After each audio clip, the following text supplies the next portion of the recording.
3, 2, 1. What's happening, guys? This is Logan Robinson from Here the Spear, presented to you by NoleGameDay.com. We are live on a beautiful Wednesday evening here in Tallahassee. A big-time game coming up this weekend. Florida State will be taking on number 4 Clemson as Dabo Swinney and the Tigers coming to town for a prime-time matchup on ABC under the lights in Doak Campbell Stadium. There's nothing better. But we've got a long preview ahead on this week's episode. We've got a lot to talk about. But to start us off, luckily, we're going to get some insight into Clemson and Dabo Swinney's team. With us this evening is Brad Sinkoff. He is the deputy editor for All Clemson on Fan Nation and also Sports Illustrated Network, one of our friends over there. Brad, happy to have you on the show with us tonight. Hope you're doing good. Welcome, and how you doing? Oh, Logan, I'm great, man. Glad to be here. Ready to talk about this game. This is a big one. This is one that I think a lot of people have circled every year. And this one feels a little bit different to me. I've been around long enough where I've covered a lot of Florida State Clemson games. There's a little juice in this one. I'm excited about it. There always is, and it's been that way. I remember going up to Death Valley, and this was way back in 2013. It feels so long ago now, but there's always been just kind of a chippy rivalry here, even if it's not a Florida State versus Florida or Florida State versus Miami. It's built up to be this type of rivalry just because it impacts the ACC so much, and there's nothing better. I know, like I said earlier to start off, this is a primetime matchup. You'll have Kirk Herbstreit on the call in the booth. It just feels like how it used to be now, and Florida State almost had a chance up in Death Valley. We'll talk a little bit of Dabo Swinney and his comments this week, but what's the overall feeling from practices this week, getting prepared for Mike Norvell after 2 straight losses that the Seminoles have came through the last 2 weeks? Yeah, a lot of the focus has been health-related, as you can imagine. Clemson's been banged up, especially on defense this year. They've sort of taken kind of the brunt of that. On that side of the ball with the injury bug, but everybody's getting healthy. If they're not, pretty close to 100%, they're at least able to go. There's only, I think, one player that I would consider day-to-day based on what Dabo Swinney said. So I think the vibe around Clemson has really just been, what it's going to look like to have almost their entire depth chart, available and able to play, because they haven't had that all year. I mean, it's kind of weird as the season started for Clemson, with the offense kind of being the focal point for a couple of games. I think that defense is ready to show, who they really are, and all the stuff that came out about them in the preseason about how they were going to dominate. And I think there's been some time where they didn't dominate, and that they want to change that this week. I think that's been the biggest thing coming out of practice. And to your point on health, I believe this is the first time all season that Clemson is supposed to have all of their top 5 defensive linemen available. So going into this game against Florida State, that front 7 has created a lot of chaos already for the Tigers through 6 games this season. What are you projecting to with Xavier Thomas and Brian Brzee back in the lineup? It's going to be huge. In fact, I've hardly ever seen those 2 guys on the field together at the same time anyway. One of them has seemingly always been banged up or hurt. But, XT came back last week against Boston College, and Thomas is one of those defensive ends where if you just say, hey, man, all you got to do is go get the quarterback, he's really good at that. He can really – he's good at setting the edge too, but he's phenomenal when he can just rear back and go get it. So you get that element back into it to help out a guy like KJ Henry, who's had a kind of a quietly really good year. Miles Murphy's a guy who's an NFL prospect on that line. And now you get Brian Brzee, who's as talented as he is, and I think he's one of the best players on this team. He's played 3 games all season long. So when you have one of your best players only available for 3, and one of those, it was not long after his sister, unfortunately and tragically died from cancer. He was not in football shape. He wasn't in mental shape. It was emotional. It was really tough on him. So I think he's had time since he's been out with a kidney infection to really get ramped up for this. So this is going to be a really different defensive front than what I think you've seen all year from the Tigers.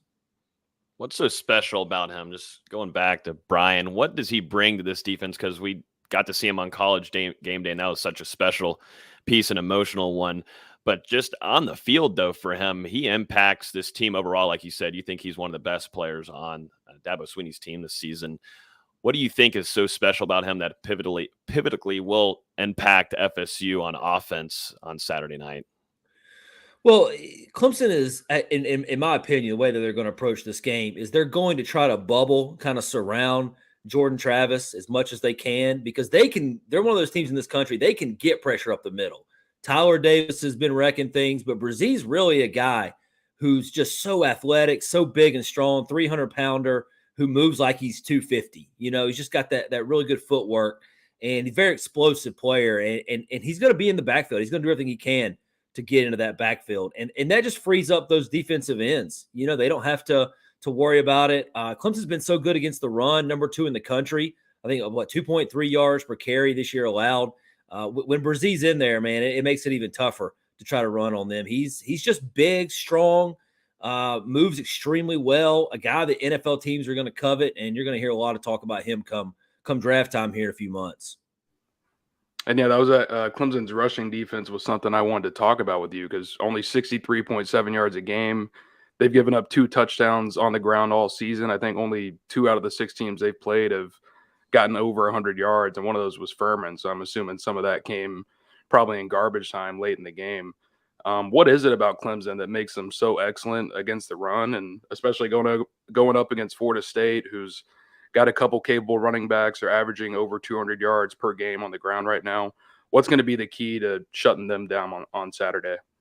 I think this is going to be a great matchup. This is strength on strength. So that's kind of what you want to see when in a big time primetime football game. But it kind of goes back to the last several years under Brent Venables. I know he's at Oklahoma now, but he sort of set a tone there for years. It was kind of just a running line. Nobody runs on Clemson. That was just kind of the thing he always threw out there. And this defense has taken that to a different level so far this year. I think it's just they're so deep at defensive tackle. I mean, I know we talked about Brzez, and I mentioned Tyler Davis, but they've got a guy, Rukororo, who most people may not know who he is now, but he's a guy who's going to pop big time in the next year or two on NFL draft lists. He's very, very strong and talented. Most versatile tackle I think they have inside. So they plug him in, when Brzez's out. They've got DeMonte Capehart, another big body guy, Trey Williams, who's just coming back from an injury. He's another guy who can stop the run. All those guys have played a lot of football. I think that's the thing, is they've just got so much experience up front that they rotate so much. So it's hard to run on Clemson in the third and fourth quarter because they've rotated so much throughout the game. You don't have guys playing 60 snaps anymore. They had that last year when they were banged up. This year, they're just moving guys in and out so much that they look more rested, as they go throughout the game. And they're able to just go 100% every play. It's not like, well, I'll take this play off and they give up 4 or 5 yards on the carry, try to make up for it on third down. That's just not their approach. Everybody on that front is going as hard as they can. And I also think the linebackers have played a huge role in that. This is the fastest group of linebackers Dabo Swinney's ever had. And I've seen all of them. And this is by far, I think, the most athletic group. So when you have that and you got a linebacker who's sitting back 4 or 5 yards and he reads the run, he just gets to the line quicker than the other guys did in the past. So that's been a big, I think, reason for the really low number of rushing yards they've given up. Mm-hmm. Yeah. And as good as Clemson has been against the run, there have been a couple struggles against the air. And in my opinion, that's the way that if Florida State is going to somehow keep it close and eventually beat Clemson on Saturday night, they're going to have to throw it often, throw it well against the Tigers. What do you think the Seminoles are going to have to do in the passing game to take advantage of some of those struggles that Clemson has had? Well, I couldn't agree more, Dustin. And I think Clemson is susceptible on the back end. We'll see how healthy they are. They think they're getting Malcolm Green back this week. He's a slot corner, kind of a nickel back kind of guy. Sheridan Jones is the one who's day-to-day. He's a starting cornerback who hasn't played since Louisiana Tech game in week 3. He got hurt in that game. So we don't really know if he's going to play for sure or not yet, but they think it might happen. And then they've had some young guys who are trying to grow up back there. Nate Wiggins and Toriano Pride Jr. They've gotten better, but man, I still think they are beatable. I really do. I think Johnny Wilson's going to be a handful. I think Micah Pittman's going to be tough on this team. If Jordan Travis has the time to get rid of the ball, there's going to be some opportunities. And, I think NC State played Clemson terribly. I mean, terribly from a schematic standpoint, because they did not attack those guys down the field for about 3/4 of that game. They tried it in the first quarter and it worked a couple of times. They went away from it. I think Florida State will. I think Florida State's way smarter than some of the stuff I've seen from NC State this year. They will attack Clemson's secondary and force them to try to cover. And they're beatable. They are. These guys are they're still a little green. They still haven't quite figured out how to handle especially some of the bigger receivers that they face this year. So there are going to be some mismatch problems that I think Florida State can take advantage of if Travis can get rid of the ball. I know FSU fans in the comments, you talking about that Dabo Swinney's had the fastest linebacker he's ever had this year's unit isn't something that they're too happy about. I don't think they're too happy to hear that. But going back to the offensive side for Florida State, Jordan Travis, the last couple of games, has had some mistakes, specifically in that NC State game, and it seemed like there was some miscommunication on that last play, throwing that interception to NC State. And they had a strong chance of winning that game. They go into half 17-3. Feels pretty damn confident that they can come away with the win up there in Raleigh, which they haven't been so successful to do. What do you think, just defensively, specifically on Jordan Travis, they're going to want to do around him, because there's a threat that he now brings better than he did last year, and that's more with his arm than anything. And he's played a lot smarter. I know the last 2 weeks doesn't tell it too well, but he's still playing good football and has seen improvement since the last couple of seasons. What do you think Dabo and the defensive side is going to try to line up against a guy that is still a dual threat quarterback who went over 100 yards on rushing last week? Yeah, I think one, they want to blanket him. They kind of want to put him in a bubble, kind of force him where he can't get outside of the ends and try to get that pressure from up the middle. But I also think the other thing they're going to do, they're going to spy him a little bit. Look for a guy like Barrett Carter, number 0, who plays all over the field. He plays at the line of scrimmage. He'll drop back and cover receivers. He's sort of a safety linebacker, corner. He just plays defense. I don't know what you want to call him other than a defender. They're going to use him, I think, despite he is very, very quick. And then there's Trenton Simpson, the weak side linebacker, who said this week that he loves the challenge of playing Jordan Travis, and he thinks he can get to him and get him down. So that's a challenge he fully accepts. That tells me he's going to probably be spying a little bit and kind of watching Travis's moves. So that's a really fast linebacker as well. So I think that's kind of the smart play from Clemson's standpoint, is to keep a guy all eyes on Jordan pretty much every snap. But they've played him before. This isn't their first rodeo versus Travis. So I think they'll have a pretty decent game plan. You mentioned a few players earlier, definitely in that wide receiver room, including Johnny Wilson. This is a question on YouTube from Witt asking, what does Brad think is the biggest threat from Florida State this upcoming weekend against Clemson? I always think it's Travis. Anytime he is this dual threat of quarterback. I know we use that phrase, we throw it around a lot, but man, every time I watch him play, I really don't know what he's going to do. And he's improved his passing. You guys see him every day. I've watched him as much as I can over the last 4 or 5 years, and I just can't believe how much better of a passer he is. The ball comes out better. His vision's better. It's improved greatly. I just think because Clemson's susceptible to giving up big pass plays, 25 pass plays of 20 yards or more this season, this defense has allowed. Think about that, 25. The only team worse in the ACC is North Carolina. So that tells you a little bit about some of Clemson's struggles. And, they have to worry about him running. So they're going to, they have to spy him. So maybe that opens up some passing lanes somewhere in the open field to burn them. Flipping over to offense for Clemson, it all kind of starts at quarterback with DJ. You've gotten a chance to watch him since he arrived at Clemson last year, a little bit up and down, some struggles. And then this year, his completion percentage is up over 8%, 14 touchdowns to 2 interceptions in the first 6 games of the year. Has also been able to get it done a little bit on the ground. What has been the biggest thing that he has improved on from last year to this year? And just can you talk about his command of the offense right now? Because it seems like he's playing pretty good football. Oh boy, hard to narrow it down to one thing, Dustin. If you saw him last year, he struggled with the deep ball. He struggled with the accuracy. He struggled with command of the offense. He struggled when he tried to get out of the pocket and run because he had a bad knee and he couldn't move very well. And he was 30 pounds heavier than he is now. So he's improved upon all of those things. But I think the biggest thing is the guy just has confidence that he never had last year. Now, when you play Georgia in week 1 and you go against one of the greatest defenses I've ever seen in my entire life, it's pretty easy to get your confidence rocked. But he didn't recover from it, and he should have. I'm saying he should have been better than what he was. But this year he got his confidence going. And I think the play calling this year has been better. I think it's allowed him to sort of find his groove and not put a ton of pressure on him. And guys are making plays for him. And then all of a sudden the confidence level goes up even more. So he just believes in himself. He believes in his ability once again. And his legs have been a game changer for Clemson's offense. His ability to sort of get out and run a little bit more. Teams have to keep an eye on that now.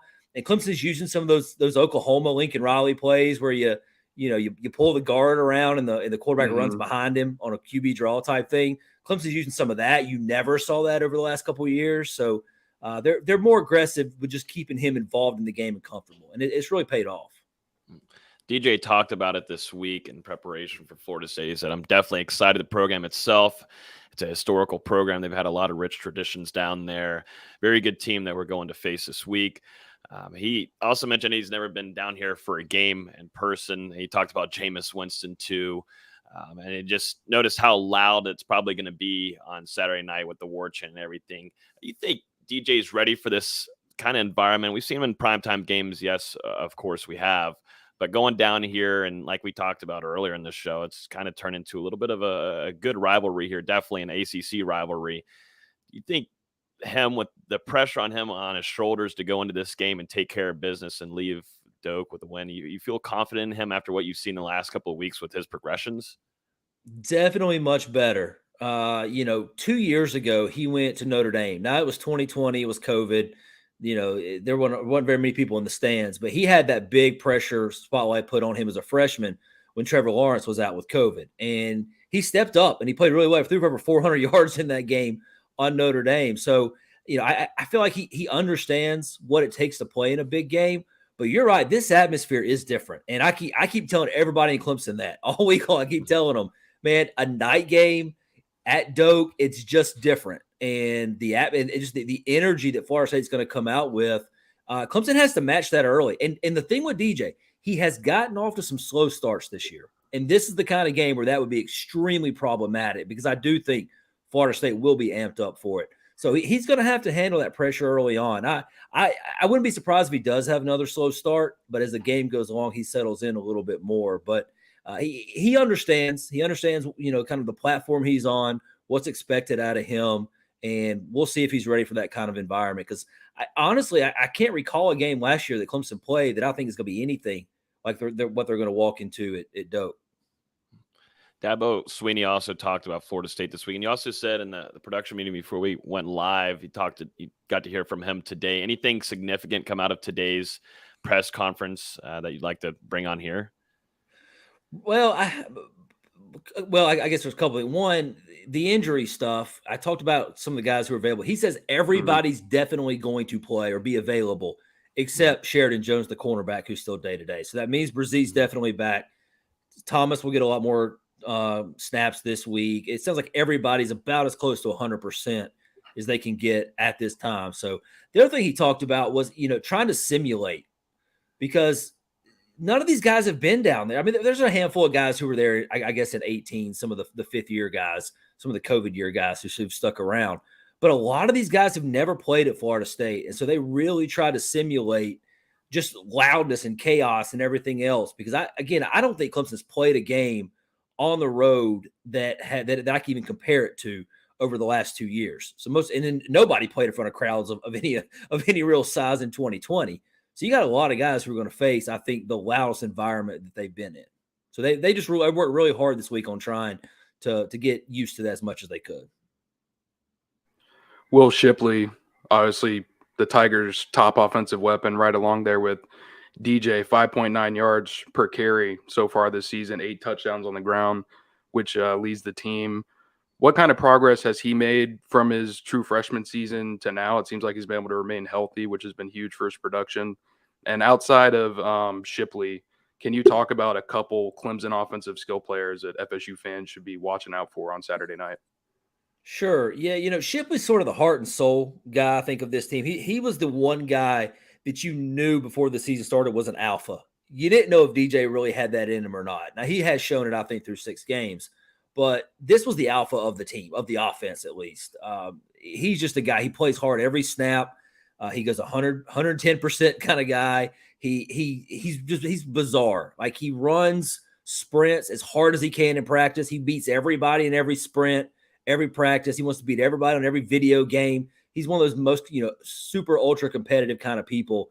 And he shows that on the football field, and he's very, very intense. But from a skill standpoint, he does a lot of really good things, and he's able to, he's become more of a kind of a tough runner. When he first came out of high school, I thought he was going to be more of kind of the scat back, more kind of the, everybody compared him to Christian McCaffrey and all that kind of stuff. And he's really just kind of been a straight ahead, more up the middle kind of guy, because that's what they've needed him to be in this offense. So he's a guy that you're going to get the best effort out of Will Shipley. And 8 touchdowns on the season. Man, there's not a lot of guys. There's only 2 other guys in the ACC with more rushing touchdowns than that. He's sniffs the end zone. He knows where it is. He knows how to get in there. Some other guys to keep an eye on. Phil Maffa's a guy that I think Clemson's going to play a lot in this game. He's the backup running back. He's averaging he's averaged over 5 yards a carry last week against Boston College. He's having a pretty solid season. Kobe Pace was the other running back. He is out for at least a month. And so I think if now that it's kind of pushed Maffa into more of a role, you're going to see him get more action in this one. He's a little change of pace. He's really big. He's bigger than Shipley, but he's fast. I think he's a lot faster than Shipley. Dude can run. And then on the outside, I mean, obviously, Bo Collins is one of the top receivers on this team, but it's Antonio Williams that stood out. True freshman, didn't even show up on campus until June, found a way into the starting lineup at this point, leads the team in receptions. He plays a lot of the slot, but they'll move him around a little bit. You got to keep an eye on him. And then the other one is Davis Allen, and this is the guy that makes it all go. And if Florida State can find a way to not let Davis Allen affect this game, Florida State might win this game. He's that important. Tight end who blocks, but he also catches everything. And he's a guy who will line up kind of an H-back role at times. Then they'll split him out wide at receiver, and then they'll line him up more traditional tight end near the line, and then they'll kind of put him in the slot. They will put him all over the football field just so you have to designate a player on Davis Allen. And when that happens, it usually opens something up for somebody else. So that's a guy, 84, you really got to keep an eye on. Mm-hmm. I've got one last one on my end. What are some key matchups that you're looking forward to personally? I've got a few. I think Jared Verse versus Clemson's offensive line is going to be a fun one to watch. And we talked about Johnny Wilson earlier going against Clemson's defensive backs. Which one are you kind of keeping an eye on going into Saturday night that you think could be pretty fun to get the popcorn out?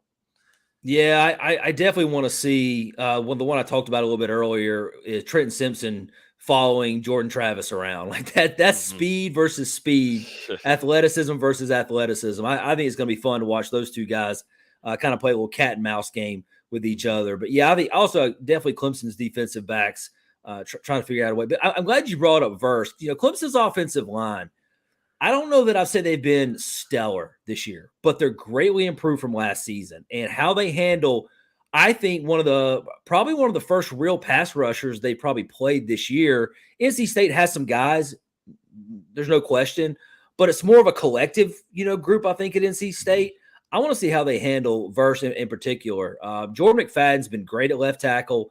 He's the best offensive lineman on the team. Let's see if I want to see where they put Verse at, see who they match him up with in this game. I got a feel Florida State's going to move him around a little bit. Yeah, I guess last one for me. One stat that kind of blew me away when I was researching this game is Clemson is 100% when it comes to red zone scoring on the season. They've been in the red zone 32 times in 6 games, 24 touchdowns, 8 field goals. I know it's different every game, every possession, depending on the scenario. But when the Tigers have gotten down to the red zone, from what you've been able to see, what are the tendencies? What do they like to do down there close to the goal line? And why have they been so successful? Well, I think part of the reason they've been successful is the play calling's been pretty good. Like they're mixing it up. You're probably gonna get a dose of Shipley, but they'll throw to the tight ends. They'll spread them out. They'll use different. They'll do some of the RPO stuff down near the goal line, but I think that most of the time they know that whether it's going to be a pass or a run when it's called in. I don't know if they're doing a whole lot of that option stuff down there, but.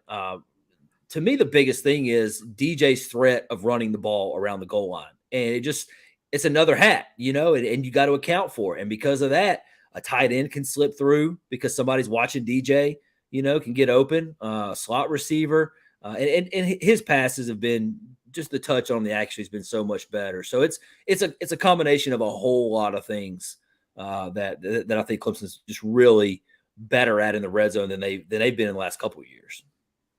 Have you already dropped a score prediction, or are y'all waiting to publish that a little closer? Yeah, we've not done that yet. That'll right. be, we put that out usually on Friday. Okay, good. I didn't want to have you come on here and say it yet. So definitely, it was a pleasure having you come on here. Y'all do a phenomenal job over there, fellow friends on the Fan Nation Network. Make sure you guys go check out their score predictions too. That's going to be on allclemson.com under Sports Illustrated's Fan Nation Network. Brad, super appreciative you coming on here. Some great insight, full 30 minutes of some Clemson rundown. And Dabo Swinney coming into town with the number 4 team, coming to face Mike Norvell on Saturday night. It should be a fun one. Are you coming down here, Brad? I'm not going to be able to make the trip this year. I've made it in past years, but this year I'm going to stay back and take care of running the site from home this week. But man, I love it down there. That is a great atmosphere. I got a lot of respect for Florida State and that program. I think this is going to be a great game between two entertaining teams for sure. Yeah, if it's anything like last year, I'm hoping it'll be a close one at the end. So primetime matchup, Clemson, FSU. There's nothing better usually. We're looking forward to it. You're right. Yep. You guys enjoy it. Soak it up. Yes. Thanks, Brad. Thanks for coming on, and I'm sure we'll talk soon. Thanks, Sounds Brad. great. Thanks for having me, fellas. I enjoyed it. Absolutely, Brad. Appreciate it. So that was some great insight there from Brad. Phenomenal stuff there, and getting some good insight on what Dabo Swinney is going to be bringing down here. I know that whole linebacker talk there is going to scare some FSU fans a tad bit, but that's just how Clemson's defense is going to be definitely bringing in some talent that had been injured and now fully healthy coming in, with Xavier Thomas getting some PT last week. And then you got Brian coming in, and a special athlete there at that /DE linebacker. He can play almost anything in that front seven type of guy. It's not going to be easy for Florida State's offense and what Mike Norvell is going to want to do in that play calling. They just have an elite front seven. And I mean, even behind the starters, there's some capable backups that can step in there on the defensive line and at linebacker. And I mean, look at the stats, 63.7 yards on the ground per game. That's ridiculous. And the only team ahead of them, this is going to make you guys laugh. The only team with a better rushing defense in the country than Clemson is James Madison. That is, James and Madison. I'm pretty sure they're allowing like 40 yards a game the last time I checked. It blows my mind. But Clemson, they've been great against the run, and that's why I really feel like Florida State is going to need to do exceptionally well through the air if they're going to have any chance of winning this one on Saturday. You're going to need another career night out of Jordan Travis, and definitely a better performance from the wide receivers after some drops against North Carolina State. And I know Brad mentioned it was 2.3 yards per carry. Clemson's actually allowing 2.1, which is absurd. And I think my research is right. No rusher has rushed for more than 73 yards against Clemson so far this year. Mm-hmm. And you're without Trayshawn Ward this upcoming weekend. Big task ahead for Florida State. Maybe. Potentially. Yeah, I think we can go ahead and axe off Ward of being available this upcoming weekend after we saw the shot of him and the hospital bed, I guess, going through an MRI there, potential other things that could have been on the table, but ended up not being true. I don't know. Mike Norvell said no surgery needed for Trayshawn Ward, which is a good thing. You got to hope some optimism to have number 8 back, your lead rusher, and the running back room. But yeah, Florida State's going to have to find something with Toa Philly, Trey Benson, now Ja'Kai Douglas, which we'll talk about here in a few minutes. And Rodney Hill. Mm-hmm. Who had a really nice week of practice. Yeah, I would say the last 2 weeks, I thought he's looked smooth, but specifically this week, because he's getting more reps, he's looked nice, and Mike Norvell has been very excited about him, that true freshman running back. Got a lot of praise today. He did. So, and it does sound like we are just saying this game is over. There's no reason to even talk about it. Clemson just win it. Why are we even previewing it? I still think there's some chances with Florida State's offense to do some things. Like Brad said, Florida State is one of the most explosive teams in the country, and Clemson is not so good at guarding that. And you look at that secondary unit, it is suspect at times, a lot of times. And Florida State with Johnny Wilson, Malik McLean, now adding Ja'Kai Douglas, one of your most explosive players from last season, makes his first return after 6 games. there's some potential there. So we'll get into that once we get into our preview here in just a few minutes. As always, you can listen to the podcast on iTunes, Google Play, Spotify. If you're on YouTube right now, feel free to hit the like button. We would super appreciate it. Would get some more FSU fans in here. And yeah, I think that's it. Let's jump into some football quick hitters before we jump into the game preview. And then Austin's going to finish us off with some ACC tip-off media day, which he was in attendance for earlier today. Let's jump straight into this. We talked about it. Ja'Kai Douglas, we got the news today and throughout the week that he's going to be fully available on Saturday. Mike Norvell really excited about him. I asked Jordan Travis today, what does Ja'Kai Douglas bring to your offense? And he just kept it nice and simple. Speed.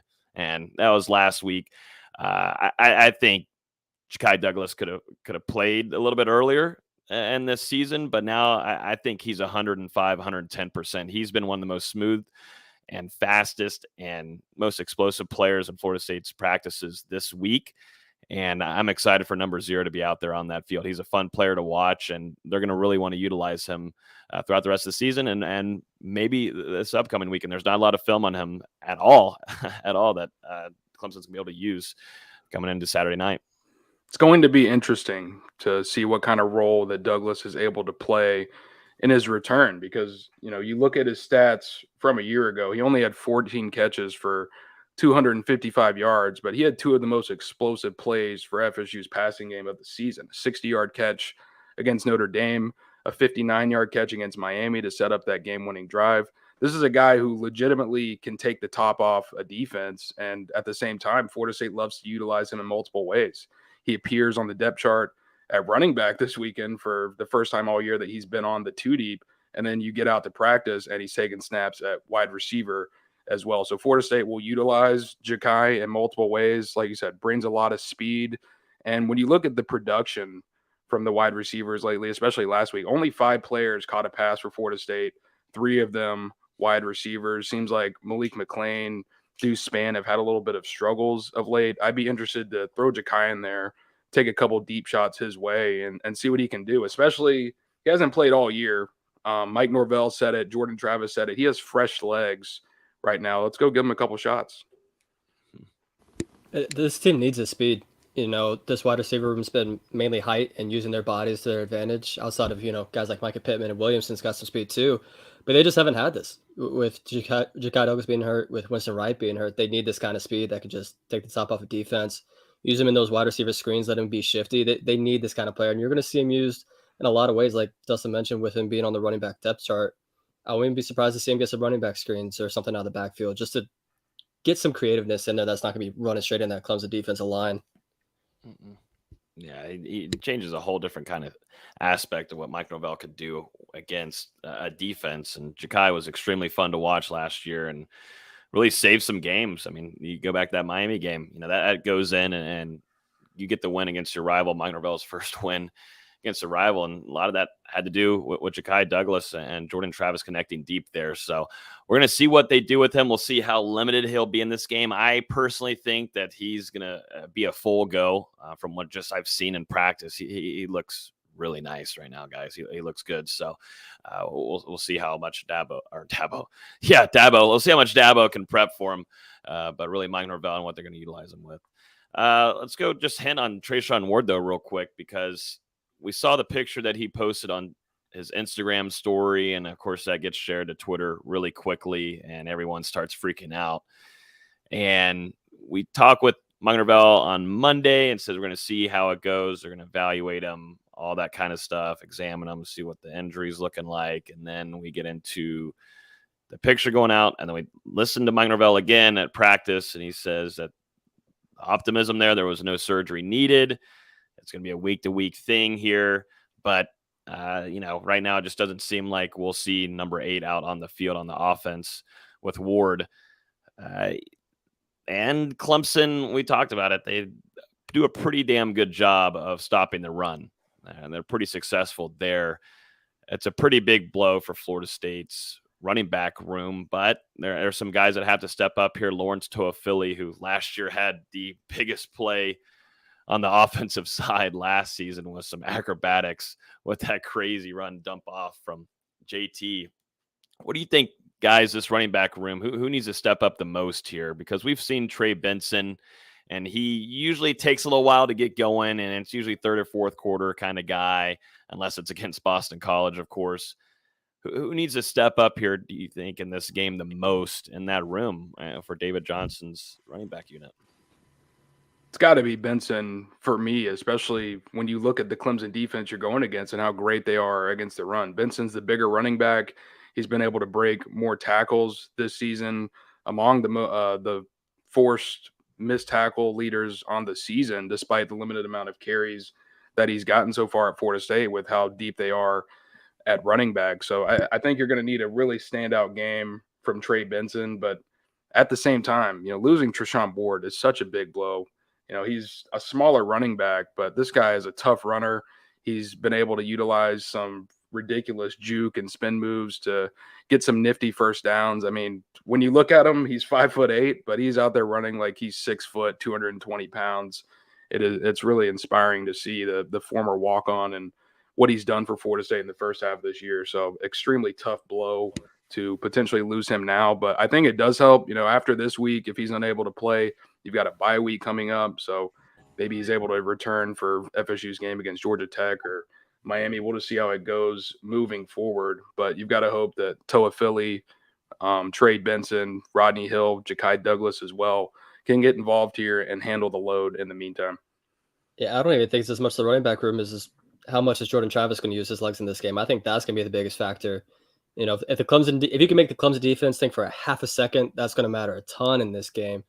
And like I said earlier, if you're just going to run straight into this Clemson defensive line, you're not going to have much success. You got to be creative and get some design things for Travis to get some running room.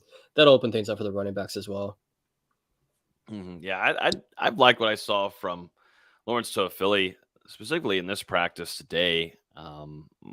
And he's a guy that is just kind of a gadget one, and I don't know how Minerville really has tried to use him this year. It's been kind of a little bit all over the place, but Lawrence Toa Philly, if Clemson's coming down hard in that inside there, he's a guy that can jump it out and take it to the side pretty quickly, and that's something Trey Benson has done, but he's slower than Lawrence Toa Philly, and it's caused them. I mean, he can get off tackles. Yes, Trey Benson is good at getting off tackles. We know that, but this is not going to be a smaller team. This is Clemson defense. They're going to make their tackles. So I'm looking at more of an elusive guy that can slip through, maybe jump outside faster than Benson. So I'm looking at Lawrence Toa Philly specifically in this game. And we'll see, too, on reps because if, Trey Benson, you've got Toa Philly, you see a little bit of Rodney Hill in this game, who Minerville talked really highly of. Dustin, we heard from Minerville today saying that, such a bright future from this true freshman coming in, and a guy that has put on an enormous amount of pounds too, but good weight also. You were going through his recruitment for a very long time, D-Lou, just to see his progression and what he's been able to do and now get these more opportunities and practices that I think are going to lead into getting some PT this upcoming season now with Treshaun Ward, and depending on what's up in the air with that availability.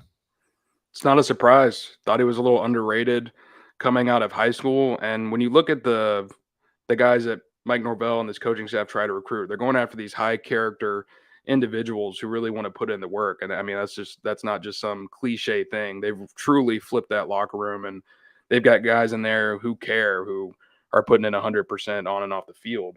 But so you look at Rodney Hill, he came in, instantly attacked the tour of duty. Norvell said today that he was able to put on 20 pounds within a couple months of being at Florida State, had a pretty strong performance during spring practice. And then in the preseason was one of the standouts, I thought, in the running back room, especially when we were down there in Jacksonville. I thought both of those practices, he was absolutely fantastic. And he scored multiple touchdown runs. I remember one, he broke off like 50 yards, got in the end zone, let out a scream.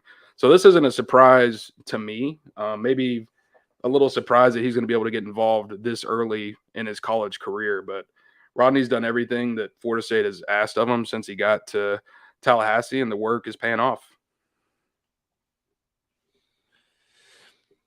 Let's jump into some practice observations from this week. There was a lot of, I thought today's practice, a little chippy one, and it kind of felt kind of fall campish to me.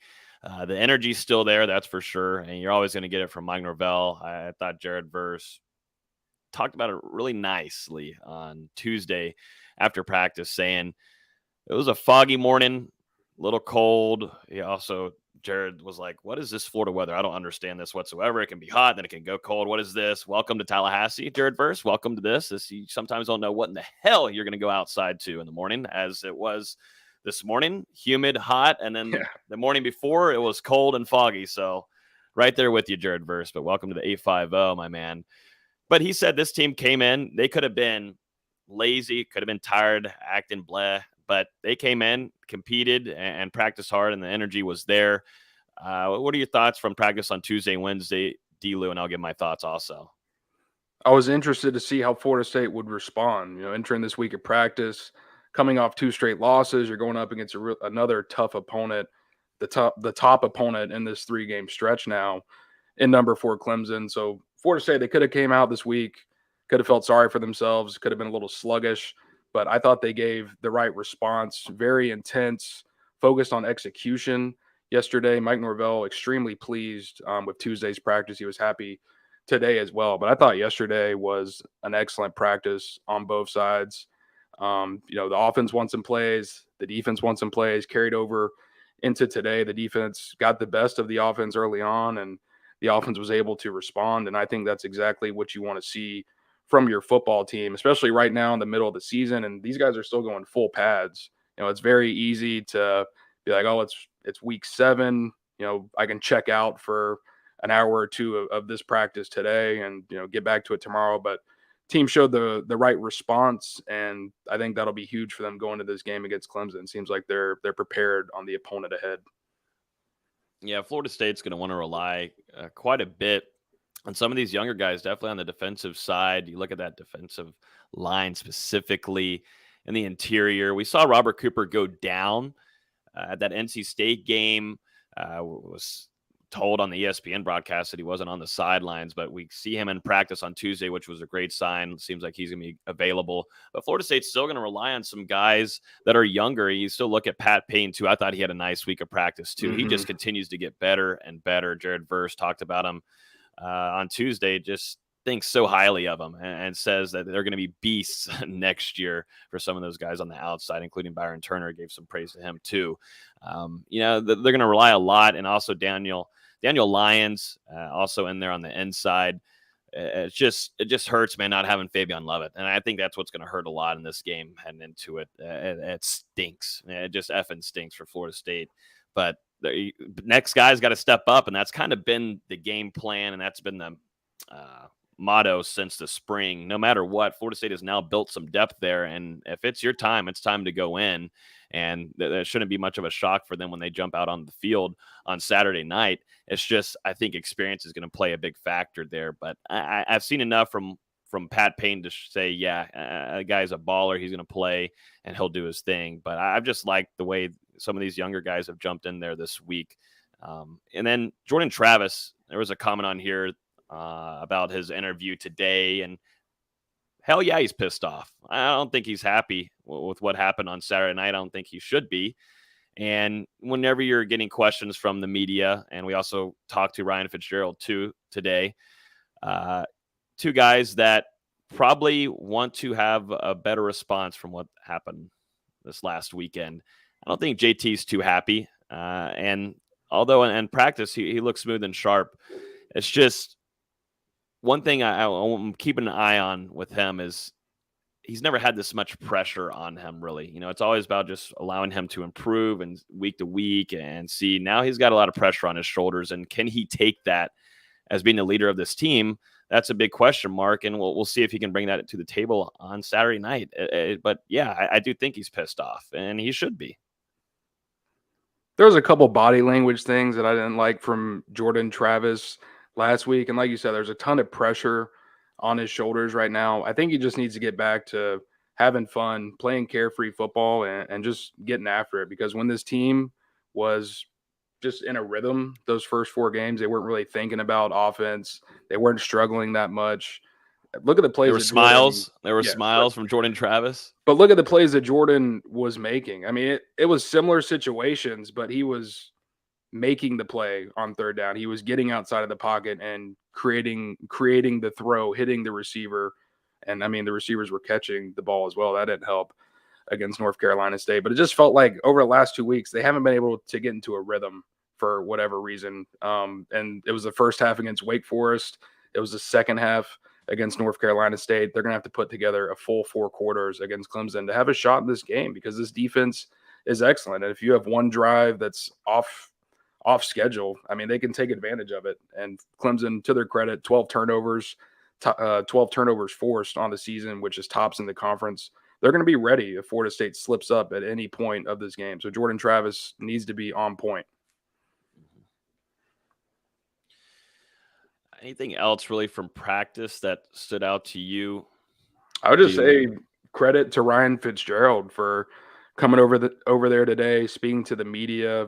Obviously, he's had some struggles, and we've talked about him on the show throughout the season. He's got a lot of criticism from the fan base, and he said today that he's read the criticism, and he's doing his best to use it as fuel to the fire to respond from it. One thing that really interested me is he mentioned that over the offseason, he'd been working on a new 3-step kicking technique for about 9 months that he was trying to utilize this year. And, that didn't work out early in the season. So now he switched back to the 2-step technique that he used in 2021, whenever he went 10 of 13 from field goal. And, last week was able to connect on his lone attempt from 47 yards against North Carolina State. Hopefully Fitzgerald now will be able to bounce back over the second half of the season, back doing something he's a little bit more comfortable doing. And I thought it was funny when the press conference wrapped up today and Ryan was walking off the practice field. Coach JP was standing right there with a smile on his face and said, "He's back," and slapped Ryan on the back. So, I think Florida State, they're feeling comfortable with where Fitzgerald is moving into the final 6 games of the regular season. And I mean, for the kid's sake, I hope he's able to have some success. I just want to note on here that I was a fan of Ryan Fitzgerald kicking the game winner up there in Raleigh. I wasn't the only one, but I saw the confidence in his eyes on the TV broadcast. I saw the confidence. That's all I needed. But yeah, some good practices from Ryan Fitzgerald. Also, shout out to Cheyenne Brown. Had a block today in the 2-minute team drill to start off practice. Cheyenne Brown once again. They've also got some certain ideas too for some blocks that we'll see if they utilize that on Saturday night. But Cheyenne Brown once again off the edge. It's just And Norvell said he was about an inch away from blocking 2 kicks against North Carolina State. God dang, man. Cheyenne Brown's special. I'm excited for the future of him. Young stud. But specifically, if you're one to have a good field goal unit, you're going to have to be prepared for number 38 with Cheyenne Brown out on the field. He's a pivotal factor there. Let's jump into a few quick things here. Dalvin Cook starting off FSU Twitter a little bit here. Out of nowhere, what is up with this, Dalvin? Man, oh, man. Dalvin It's Wednesday, Cook. Man. It's Clemson week. Hey, I'm here for it. It's content. We get to talk about it. But, yeah, Dalvin Cook throwing some not really shots or anything, but just saying, you know what, I want that number 4 retired. This is your guy, VZ, up there in Minnesota with the Vikings. He just had 2 touchdowns this past weekend. Nice day for him, but he still wants that number 4, or he wants that number 4 retired here in Tallahassee. I don't know if you guys saw the tweets. I'll bring him up here in a second. And then also he said, he's down to come to any FSU sporting event. Just all you got to do is just send him a private jet, send him the PJ, and he'll be here. All you got to do is give him a free private jet ride. Yeah. What was the signing bonus again, VZ? 15.5 milli. I think he can buy a ticket. Can you? Some of those celebrities just like go on an app and they can order one. It's probably like $10K or something, but they have timeshare private jets. So, I mean, now's the perfect time to invest. Sounds like. Yeah. I don't know, but yeah, I'll bring up the tweets here. But Dalva wants that number 4 retired. What do y'all think? It's one of those, does he deserve it? Absolutely. I mean, people can argue whether it's him or Warwick Dunn is the best running back in FSU history. He's the best. That to me, it's not close. It's kind of close, but it's Dalvin. But you got to give it some time. I mean, you've been out of FSU 5-6 years. You got to give it a little bit of time. Jameis is going to get up there eventually. Dalvin's going to get up there eventually. Just give it some time. I've got no thoughts on the subject. He deserves to have it retired, but most people aren't getting their jerseys retired after 5 or 6 years. And especially when you think about all the turmoil that Florida State has gone through during that time since Dalvin Cook left Florida State. They've had some other things to deal with in the meantime, but I promise they're going to get to retiring that jersey, within the next decade, I would imagine, before 2030. He is the king, the slayer against Miami and Florida, though. That is for damn sure. He ain't lying about that, because this all started because he was asking for his stats from his college days against Florida teams, specifically, obviously, Florida and Miami. So the three most recent players that had their numbers retired are Terrell Buckley, Marvin Jones, and Peter Warrick, who all played in the 90s. Yeah, and they all got their numbers retired in the 2010s. Mm-hmm. So he's gonna get up there. Just give it some time. Yeah, might take a couple years. Yeah, it might take another 15, but we'll get there. What that Peter Warrick one was 2018 and the Virginia Tech game, the home game. Yeah, I remember that. Yeah. Has Dalvin been back since he graduated? You guys know? He was back with Gronk for that basketball game. Do you remember that? Yeah, I do. I don't remember when it was, but yeah. It was 2 years ago, I think. And then I feel like he was down for a spring game, but I could be wrong. Just send the man the jet, man. I don't know what Alfred has. He's got the connects, but if you want Dalvin and Doak, I guess you got to send the PJ. Damn. And he knows, because if you scroll through those comments, like 50 people added Alfred in the tweets. Yeah. He's sitting there thinking, like, man, I got to send a jet on this short of notice. Come on. He's got 80,000. I mean, it's not going to be this week. It's not going to be this week anyways. Vikings got a game. Mm-hmm. Yeah, I got negotiations with the goddamn Big Ten and the SEC, and now I got to send a goddamn private jet to Dalvin Cook. God dang. Jesus Christ. Alfred's got a lot of things to do. At least we got that turf fix for Dick Hauser for that baseball stadium. We're heading in the right direction. No, looks cool. Got to see it at practice, although we don't do much of baseball coverage here. But I don't know what the turf does on that side of the diamond. Maybe we can get some insight on that. I don't have a damn clue. I don't know either. If anybody's wondering, we have zero clue what that turf does. But Alfred's taking care of it. We'll see if he can get that PJ over for Dalvin. Just doesn't get ripped up like grass. I guess not. I don't know. I feel like I'd slip right there because you're heading to home base. I don't know. My analysis. Maybe you get into some baseball We're not coverage. the guys to talk about Florida State baseball. When you're swinging around that third base there, you hit that turf. Like, could you slip there? That's something I'm going to keep an eye on here for this opening weekend of baseball. Let's jump real quick. Jared Verse, no shocker here, but finally happened. Jared Verse added to the Bednarik Award midseason watch list. He joins Jamie Robinson here, Florida State safety. This award is given to the most outstanding defensive college football player, but Jared Verse now added into there. He's getting a lot of national attention, guys. A lot of national attention. I see FSU Twitter worried that this might be the last time. The last couple of games you'll have him in garnet and gold before he's gone. Just another Jermaine Johnson, man. I told y'all. Oh, no. Scouts are loving him. Every athletic, draft prep article I read is like, keep it on Jared Verse. He's climbing up boards. I'm like, can y'all just keep it down a little bit? And I think he's just raw still, man. It's just so raw. And, I think some of these defensive end coaches are just salivating at what they can probably do with Jared Verse. Jermaine Johnson, that was a true senior guy, and you had him for one season. He was a guy that you can jump in right away. Jared Verse could have that impact, but still raw. But I think there's a higher ceiling there, and just his attitude. He's just a player that you want to have on your team, and he's an alpha guy, and he brings energy to the practice. You go back to the spring, man, and we posted videos of it. He brings a different element, not only on the field, but heading into the field, chirping with some of the offensive players, talking trash with Trayshawn Ward. It just adds extra competition that I feel like this team has needed for a while. But, national attention now is all over Jared Verse. And, he kind of already said it, in the interview. I thought he gave us kind of a little hint there. And no decision has been made whatsoever. But he said, yeah, the future is going to be bright there next year with Pat Payne and Byron Turner on the end. So, I don't know, but yeah, Jared Verse, special player. He's got a big game ahead of him on Saturday night, which we're about to jump into. Florida State is going to be facing Dabo Swinney. Primetime matchup. We got Herbie on the call. Fowler. Should be a fun one. What are y'all's first thoughts going into this game, guys? Because the last couple of years, we haven't really given Florida State a chance. They almost went away with a win there. Jermaine Johnson with the hit on DJ. The ball fumbles, takes it to the crib, and then Florida State's defense can hold. Then they have penalties. Yeah, I was about to say, come on. There was some bad penalties on that drive. There was some bad penalty. Late hit. Whoa. We're going to let Lundy. We're going to give Lundy a little. We'll give Lundy a pass with that one there, that late hit. There was a pass interference call that was trash. There was 2 bad flags on that last drive for Clemson. And I won't say we didn't give him a chance the last few years. I broke a damn ukulele on this show saying we'd win. What do you got this year? Yeah, what do you have this year? I'm out of ideas right now. You're out of your ideas.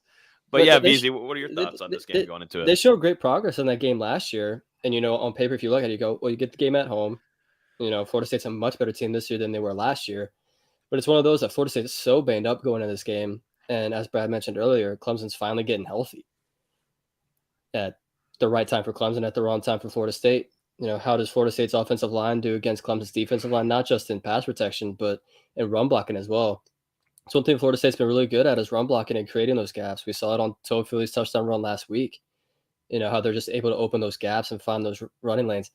I don't know what they'll be able to do that against Clemson. It's going to be a really tough test. That's where my eyes are going to be for most of this game is Florida State's offensive line versus Clemson's defensive line.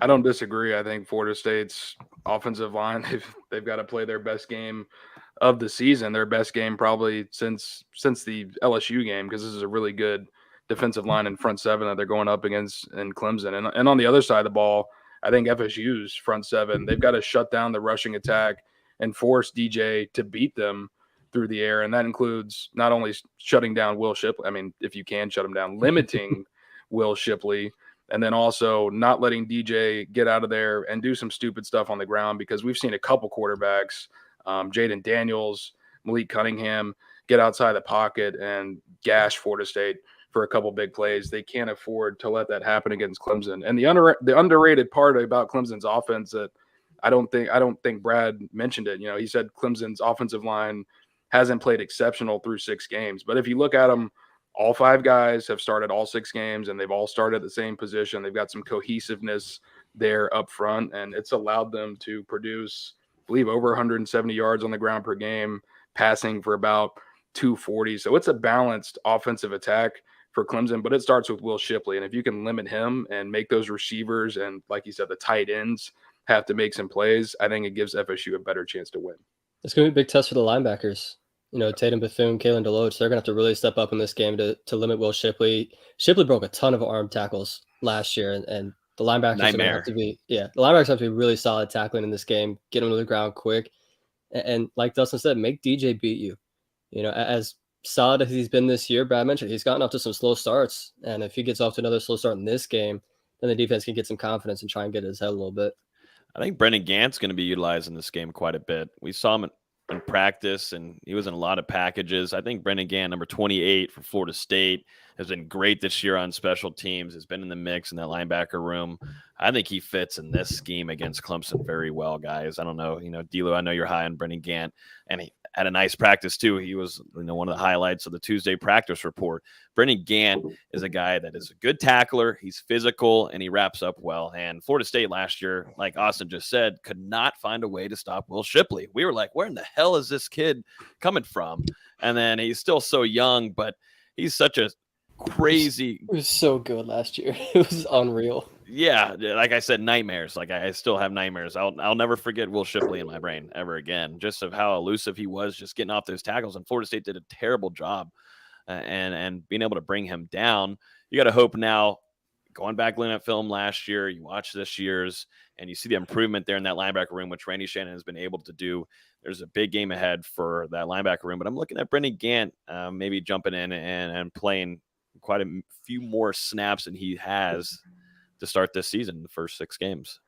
We know who the top 3 are in that linebacker rotation with Tatum Bethune, Kalen DeLoach, and DJ Lundy. FSU did get Amari Gaynor back last week. He was dressed out, but once again, didn't end up playing a snap on defense for the Seminoles. So I think it really comes down to either Gaynor or Brendan Gant, whoever FSU is feeling more comfortable with to take that fourth linebacker spot going up against Clemson. Both of them can kind of play in space. Gant converted safety, now down to linebacker. He's a guy who can get in there on the dime and nickel packages and passing downs to really contribute on defense, a little bit more fluid than some of the other linebackers. And I mean, he's a little bit smaller as well, but this is a guy who can deliver a hit, able to break up back-to-back passes today, actually, in practice while on coverage on Marquiston Douglas. So we'll see what happens there. But yeah, I think Gant or Gaynor definitely should get involved on Saturday night. I like to see Gant spy DJ a little bit because, as Brad mentioned, DJ's really good in the red zone. His threat of his legs. I like to see Gant using those situations, trying to limit DJ's running ability just a little bit. Him and Deloach probably will be tasked with that. Mm-hmm. Yeah, we've seen Deloach be able to do that a few times and gotten close to some tackles, shoestring, but couldn't come away. Deloach has been a nice player this season for Florida State in that defense. Flipping on the other side on the offense, Brad gave us a great rundown here, and we've talked about it, and we've known about this for a while. Just watching Clemson this year, that secondary is suspect, and it fits perfectly for what Mike Norvell likes to do. He likes those explosive plays. They've been one of the most successful teams in the country at doing so, and a big part of that comes with Johnny Wilson. And Florida State really hurt themselves last week. This room has to respond after what they did. And Jordan Travis, man, putting some balls on the damn money last week. And guys just simply dropping them. Malik McLean, man, usually he comes down with those drops right there on the side of the end zone. You had a Johnny Wilson drop too. Those things you can't have happen on Saturday night. There's got to be a big response from Ron Dugan's room going on to this weekend. No question. It was a pretty poor performance. We saw some drops from Florida State early in the season against Duquesne, and there were a couple against LSU as well. And then from there, the receivers really hit a stride, and we saw the career game from Johnny Wilson. We saw Micah Pittman break out. We saw Poitier have a good game. Darian Williamson had a really good game against Boston College. They started to spread out the attack. And then last week, back on the road for the first time in a couple games, they simply couldn't get it done. There were some really bad drops in that game, one by Malik McLean that prevented a touchdown for Florida State. So, hopefully they can bounce back this weekend. Pretty strong week of practice, I would say, overall from the receivers. I don't remember seeing many balls hit the ground. I think I could count it on hand, the number I saw from yesterday to today. So, like I said earlier, strong response from the team in practice this week. I think the receivers, they're primed to have a much better performance on Saturday night. And like we said, Clemson has struggled in the secondary. They gave up 45 points to Wake Forest. Sam Hartman, I know it's Sam Hartman, is able to throw for over 330 yards against Clemson. Remember, 6 touchdowns, and I think 5 you guys against were – 5 came against the blitz. I know you guys were gushing about it a couple weeks ago. So Jordan Travis is going to have to do the same thing. Clemson's going to bring some pressure, and he's going to have to make some plays to those receivers, and we'll see if they bounce back. I wouldn't be surprised if Clemson really tries to test those receivers, put a lot of one-on-one matchups. And so it's going to be up to those receivers to come down with those, one-on-one balls, whether it's Johnny Wilson, whether it's Pokey Wilson, who dropped a pass against NC as well, coming across the middle that could have gotten them in field goal range. These receivers are going to have to make plays in this game if Clemson's game plan is anything like it was against Wake Forest. Mm-hmm. Yeah, Pokey also having that drop. Micah Pittman, man, shout out to him. The last 2 weeks has been a playmaker for Florida State on offense, and going back to that one-handed catch there in the end zone. Micah Pittman's been in a groove right now, and I think that was kind of expected from Mike Norvell. It was a slower start in spring, slower start in fall camp, slower start to the season, but when he hits that groove, man, he's really impactful, both wherever on the field, honestly, but now in that red zone, man, Mike Norvell has given him a lot of chances because they trust him. And, look for Micah in this game too. I know we always talk about Johnny Wilson, and I think, definitely want to take advantage of that Clemson secondary. But, whenever you're starting off drives, give Micah Pittman a chance. Definitely if you're trying to get that ball out quickly, that's a guy that has the navigational skills and the eyes to run like a running back. And he's physical, and he'll fight for that first down. But I've been really pleased with Micah Pittman's performance the last couple of weeks. He's in a groove, 3 touchdowns over the last 2 games. And this is from Florida State's game notes. Pittman, 3 touchdowns in the last 2 games. He only had 2 total touchdowns over his first 25 collegiate appearances at Oregon and the first couple of games at Florida State. So he's really starting to find that stride as of late. It's been really encouraging to see the production that him and Johnny Wilson have been able to bring to the wide receiving core, alongside with Ontario Wilson getting in there and making some splash plays as well. And you're starting to see the consistency. And we talked about it earlier in the season. I think it was Louisville, where I said, I think Micah's going to have a good game and probably get 6 or more catches in the game. And I think he got like 1. But I've been seeing it for a while. This ascension, JT and Micah, they've got really good chemistry with one another. It's just been steadily increasing ever since the spring, and it's continued to grow this fall. And over the back half, these last 6 games, I think Johnny Wilson and Micah are just going to continue to get more and more involved in this offense and more confident. I wonder if I'm just coming up with stuff here. I wonder if Jordan Travis was kind of ticked too with all those drops, man. I mean, he was throwing some really pretty balls on Saturday night. I mean, I think he kind of got pretty pissed off. I don't know. Going into this game, I'd like to see Jordan Travis go back to earlier in the season, man. And he had over 100 yards rushing, and I think he needed to do that. We'll see how much FSU is going to want to utilize him on that with his legs against Clemson's defense, but you keep him safe as much as you can. At this point, though, in the season, you don't want to go on an 0-3 stretch here. You're going to want to see how much Jordan Travis can go for. I want to just see him go back to enjoying it, man. And he does good in these primetime games. You go back to the LSU game. It just felt smooth for him, just relaxed a bit. It's not going to be so much relaxing to do with Clemson's front 7, but just let these drives that Florida State's been able to do with the start off games have been nice and smooth. But after that, things have slowed down a tad. And Mike Norvell goes on to Mike Norvell too. Put these games away, man. And I don't think it's going to be the case this weekend. But if you have a chance, put the damn game away. Don't let off the gas. Put it down. And that's something Florida State is still learning to do. They cannot put games away. And it's not going to, I don't think it's going to be the case this weekend. But if you have a chance, definitely, if you're building a lead in that first half, keep going. Do not feel relaxed, because good coaches like Dabo Swinney, they're going to make changes in halftime, and they're going to prepare for you, and they're going to come out better than how they were in the first half. That's just how Dabo Swinney is as a coach. He's one of the smartest in college football at doing so. If you have any kind of lead, don't let up. Don't let up the energy. And Florida State's fan base inside Doak Campbell Stadium is going to bring the noise, and we'll see if the team wants to continue to keep going at it if they're trying to build a lead. It's been a problem. There have definitely been some games, and even dating back to last season, Florida State was up 26-3 on Boston College, and that game ended up being 26-23. I think they were up 21-7 maybe on Miami, and then Miami came back and took the lead, and Florida State had to win it. Go into this season, you dominate LSU for a half. They come back, goes down to the final play.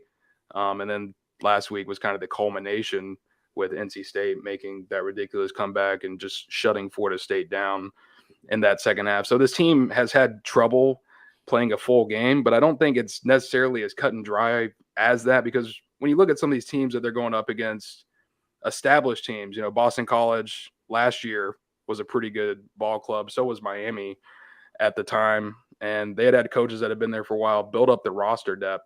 So Florida State, when you look at their 2 deep, they're finally back to a decent starting lineup, but I don't think they have all of the depth there yet. And when other teams who have capable starters, as well as guys that can come in and produce as backups over a long 60-minute game, that can kind of add up. And not to mention turnover luck has helped Florida State out and to jump out to some of these big leads as well. And it just kind of flip-flops back and forth. And plus, it's college football. Anything can happen in this game. I mean, we've seen it this year, especially 2022 has already been absolutely insane, not just for Florida State, for teams across the country. It's just the way this sport is. A lot of variety. And it's a lot of youth and inexperience as well. That's just not used to winning football games. They have to get in that mindset. They have to get used to it. It's not something that comes naturally. It's something that they got to experience. Mm-hmm. Yeah, we talked about it when they went 4-0 there to start off the season. It's like, what is this team? How are they going to react? And then what is their energy going to be? How do they continue doing that? And it showed. They're still trying to figure out how to finish games, and they failed at it in the last few weeks. Tom's asking here, what do you think about playing Gibbons at center, Washington at guard, put some beef up front? My first reaction there is that they won't make any changes going into Clemson week. They're just lucky enough to be fully healthy where they can bring out and trot out the same group. I've not been so pleased with Washington this year. I'll be honest with you guys. Not been pleased. I don't like it. Sorry. Yeah. I don't like the play. I also don't know if he's fully healthy. I don't really know what's going on there. I don't know what's going on there. I don't really want to move Gibbons anywhere. He's been the most successful at his position group, but no reason to change that. And Maurice Smith, I understand, undersized. It's been that way since being here at Florida State. But you don't switch up things there if you have any bit of chemistry. And I thought things were a little off to start off in that first half, but things got smoother going into the second half, I thought, for FSU on that offensive line. There's just still some troubles there with Justin. And I'm not switching up anything, though, before you go into Clemson. Yeah, I was about to say, it's not the center of the line as much as it is right tackle with Turntine. He's been pretty subpar the last couple of weeks, and if they're to do anything to be at right tackle, but like Logan said, it's not going to happen this week. Yeah, Turntine has struggled. Dimitri Emmanuel has had his struggles. When Darius Washington was in there at left tackle for Robert Scott, he really struggled. The injuries have killed Florida State up front. We have to remember how good Bless Harris was for this team in the preseason, and to lose him in the first half against FCS Duquesne to start the year, I mean, man, that's just kind of a gut punch for Florida State right there. And you don't have Caden Lyles, who you're probably your backup center and maybe a guy who could have contributed at guard as well. Robert Scott, definitely not 100% right now. I don't know that Justin is 100% either. And you look at Darius, he missed the beginning of the preseason. He went out last week, actually, during the game and was replaced by Dimitri Emmanuel. They kind of flip-flop there in snap count per PFF. But at one point, Darius went out with an injury and had to be replaced by Dimitri to end the game, I believe. So there's just been so much flip-flopping and once again, injuries decimating Florida State. And we thought 19 scholarship offensive linemen coming into the season, they're finally prepared to take these blows. But, man, they've come at a bigger pace and earlier than even we could have expected. Julian Armella had a really nice practice today. There's a question on here from Thomas Armella at right tackle. We've kind of already answered that. But Armella is going to play this season. Just depends when, but he's getting better and better. Coach Atkins is coaching him very hard. And it's kind of, I go back to how Odell Higgins was with Joshua Farmer last year. You kind of get signs there. Coach, it's really hard on you, in your face a little bit, hands-on, more than some other guys. That means that you're probably going to get some playing time pretty soon. And that's been the way for Coach Atkins and Armella. Today he had a really nice rep. Two back-to-back really good reps. The first one being against Jared Verse, absolutely tossing Jared Verse to the ground. Jared Verse was on his back looking up at Julian Armella. Julian wanted to help him get up, but Jared Verse, as being the alpha, was saying, no, you're not going to help me get up, freshman. But that's just kind of the relationship there. But both have a lot of respect for one another. But Julian Armella continues to get better and better, still learning. There's a talent there, but you don't throw him out against Clemson. But I think you're going to see Armella at some point this upcoming season, and you're going to see him a lot next year. This upcoming season, we're in the season. We're halfway done. This next upcoming season. This upcoming season, we're already in the off season. I'm already planning for 2023. Jesus. Don't call me that. People are starting to believe it. But yeah, I like Julian Armella a lot. Been high on him, been high on Jared Verse. I need to, some of those NFL scouts might need to hit me up. You know what I'm saying? No, don't do that. Who else out there? Treshaun Ward. Someone's saying D-Lou at right tackle. Dustin, you want to give it a shot out there after seeing these practices? I think Turnitine's got me beat, so. Bring back your 2011 form. Mm-hmm. 2011. I was like 2009. It's been. I was going to say 2007, but I felt like that was being disrespectful. I don't have to bend anymore. Knees are shot. I'm only 28. Need a knee replacement. Oh my God, she's dramatic. I thought you needed a back surgery, and I need a lot of improvements to my life. That is true. That is tough times. True. That is very true. We'll give our monthly update here on Winston Wright. No changes. Catching passes and Yes. individuals.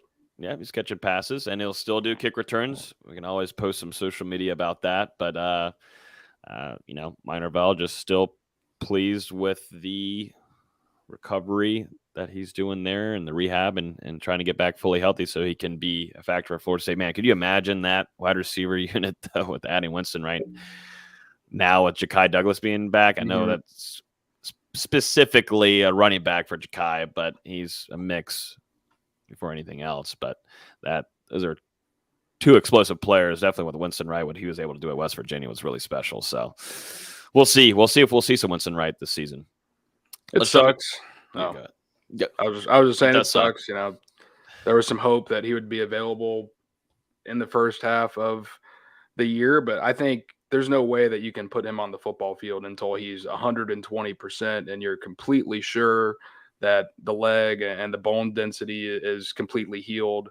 He's got to be fully 100% because this is a guy who suffered we don't know the exact part of the leg, but based on the sleeve on his leg, it seems to be maybe around the knee or the middle of his leg. He suffered a fracture somewhere, and I mean, clearly quite serious to keep him out for this long. So I don't think there's any way that you're rushing him back, especially with how the receivers have performed. You don't have to rush him back. So if he needs the whole year, let him sit the whole year, and hopefully you're able to get him back in 2023 as a contributor. Thomas is asking here about the tight end unit. Should we expect more chipping and help from tight ends this week to help against edge pressures? I think so. Yeah, you should see Cam McDonald. Marquiston. Yeah, definitely Marquiston, wide rector, but definitely Marquiston jumping in there to help out against that edge and helping protect Jordan Travis. Mm-hmm. Yeah, if you look at the snap count over the last couple of weeks, I'm not sure about the BC game, but at least Wake Forest and NC State, Marquiston Douglas actually outsnapped Cam McDonald, and it wouldn't surprise me if he does it again against Clemson with how much they're going to need him, not only to help and run support, but also on passing downs as well. I think you're going to leave someone in there to help against the defensive end or a blitzing linebacker, whether it's Marquiston or a running back. I'm assuming it's going to be Trey Benson since he's a big dude coming up there to help with pass blocking. You're going to need some extra blockers throughout the night to limit this Clemson defense as best as you can because they're going to get theirs. Let's jump into some score predictions, guys. Let's jump into them. For that, do we want to talk visitors? Because yeah, pretty big visitor list this weekend. Yeah, give us some visitor lists from some lot recruits. Of talent coming to Tallahassee. I dropped a visitor list in our Discord earlier today, but just a couple guys. 5-star wide receiver Hakeem Williams will be in Tallahassee for the first time since his commitment to Florida State. And outside of that, FSU is expecting linebacker commit Blake Nicholson to make the trek over from California to Tallahassee. Roderick Kearney, this is a big one because there were some rumors he would be in Gainesville this weekend. Roderick is expected to be in Tallahassee for this game against Clemson. 4-star defensive lineman Ruben Bain, another guy in that 2023 class. 4-star defensive back Damari Brown, official visit actually to FSU this weekend for the Clemson game. And then 4-star offensive lineman DJ Chester, who was already here a couple weeks ago for the game against Boston College. He is back once again for another unofficial visit, and we'll take an official visit later this season. Keldrick Falk coming to Tallahassee instead of visiting Tennessee, where he was originally scheduled to go this weekend. FSU was able to get in there and flip that visit. And then over to the 2024 class, you've got 5-star Charles Lester. You got a really talented defensive end and Camarion Franklin. Cam Davis is going to be back. Luke Kromenhoek, Keyshawn Mashburn, a couple commits there. By my count, over 24 4- and 5-star prospects combined in the 2023 and 2024 classes are going to be at Florida State this weekend. So a huge opportunity for the Seminoles, not only on the football field, but also on the recruiting trail, because you don't have to win this game, but if you're able to remain competitive and continue to show the progress that the program is making under Mike Norvell, that you're continuing to make the positive strides forward, that's going to just continue to help these recruits. And we'll see what happens on Saturday night, but there's going to be some talent there to witness it. Some rich talent. It's good to have these current commits coming in too. Definitely with Eric Kearney. I'm high on him still. I know there's some things going on this season and such with him, but I think there's some talent there that Coach Atkins can work with. And obviously, Hakeem Williams, Blake Nicholson, it's going to be nice to have him. Definitely, Hakeem Williams is going to get a lot of love from the FSU fan base once he arrives here in Tallahassee. But it's a big-time talent. And, if, Florida State stays in this game, and definitely if you squeak out a win like that on primetime television, whew, goodness gracious. You got a lot of momentum on your side. Heading into that bye week, too. Whew. And also, sorry, Austin, but you're good. One more guy to mention, 4-star running back Michael Mitchell, who has been at multiple Florida State home games this season, a 4-star running back committed to Utah. But he's been pretty straight up in the past. If FSU offers him, he's probably going to flip and become a member of this Tribe 23 class. An FSU fan growing up, they've been monitoring some off-field stuff, some academic stuff, and it seems like everything is progressing the right way so far, but Florida State has yet to go all in. If they do, that's one I'd watch out for. And, I can't really give out a name yet, but there's a major top 50 visitor from the 23 class that is expected to be at Florida State this weekend. Whoa. We'll see if it transpires. Whoa, you're going to do it to us like that, huh? That's all I can do. And another name on that list, if you scroll down, is one of Antonio Cromartie's 18 kids. So, damn. Hey, Cromartie gets it done. Antonio Cromartie Jr., 2025 prospect. Antonio Cromartie Jr. Let's get it, baby. But yeah, big weekend ahead. So we'll keep an eye on some of those guys on the sidelines this upcoming weekend. Let's jump into some score predictions, guys, so we can end off this. But before we end off everything, we got to go into some ACC tip-off with VZ. I think I went first last week. It's me this week. I think it's up to VZ and his non-ukulele. Yeah, no ukuleles this year. Damn. It was a big investment last year. I don't want to $7, was it? It was 10. All right. Big investment. Okay, God. He really said 10. He really had to do that. 10. Oh my God. Big investment. I was feeling good last year. I don't know why. I just felt good going into that game last year. Isn't it crazy that you were feeling good about that then, and then you see this team now? Is it because of Clemson being? I think Florida State's facing a better Clemson team than they did last year. Yeah, Clemson's much better this year, especially on that defensive front. They're just so good. Mm-hmm. And that's Florida State's done a really good job running the ball this year. And we're expecting Trayshawn Moore not to play. I don't know how much we'll see out of that running unit. And if they can't get that going, how much can Florida State really attack deep down the field? They should against this Clemson secondary, but I don't know how much we'll see it. As I mentioned earlier, Clemson's getting healthy at the right time. Florida State just keeps getting more and more banged up as the weeks go by. I think Florida State will keep it competitive just because the energy in Doak Campbell Stadium is going to be electric. I wish I was down there for this game. But Clemson's going to end up winning. I've got it 23-17 for the Tigers. That's a close game. Yeah. It's a close one there. I like it. I like that pick. I wish you could come down here with us, VZ. It'd be fun. Do you need a PJ? You need a private jet? It would be nice, but Alfred, give that man a Delta. Alfred, I need a PJ for VZ. I don't know if you know. Listen, who he I don't is, give a damn about basketball Dalvin Cook. coverage Give me for my us. private jet. We'll give you a Spirit Airlines. I love you, Dalvin. I'm kidding. Domestic ticket. Yeah, Spirit Airlines. I'm on hold. If it's Spirit, that seat's going empty. Plane I'll has stay here half in a Charlotte. wing. Yeah. Oh, damn. VZ's high class over here. I gotta be American, Damn. Gotta be American. Can't be a European. No, just give me American Airlines. We'll be good. American Wow. Airlines on the aisle. That's my seat. You like a good aisle? Yeah, I do like having my leg out there on the aisle. Yeah, stretch, especially when you had Tall. surgeries, you kind of have to stretch out a little bit. Yeah, I was gonna say because me specifically, I'm really tall, so Okay, all right. You would I have to put my leg out there. Left. You want me in the middle? You're short and skinny. You'd fit in there perfect. Where's Dustin sitting at? Because that's really he's got to keep an eye out. No, he's got the exit row aisle. If you know what I'm saying. That's what I'm saying. I'll pay the extra fee. I need the leg room. Damn. Yeah, no, I don't know, but yeah, I guess we gotta get Visa the PJ. Someone at Alfred, please get Alfred on that ASAP. Yeah, make sure y'all drop in your score predictions in here too. Make sure you drop your score predictions. D-Lou, what do you got for this weekend? So you told me during practice. I'm going to see if it stays the same though. Yep. Oh yeah, you said I won't say it because it will give it away. He'll say it after. He said after the first practice, he's like, "Oh, I got blank, blank, blank." Well, BZ went 23-17, and coming into this game, kind of feels like Florida State and Clemson, they're on different trajectories. Clemson 6-0, offense has been finding life, defense has been ridiculous. Then Florida State has really struggled to put together a complete performance over these last 2 weeks, and not to mention the injuries are just piling up on both sides of the ball. It's ridiculous at this point. I mean, what can you even do? I know Carter from the Tallahassee Democrat put out a tweet the other day, and over 12 starters have missed time this season for FSU, which is just a ridiculous stat because they played 6 games.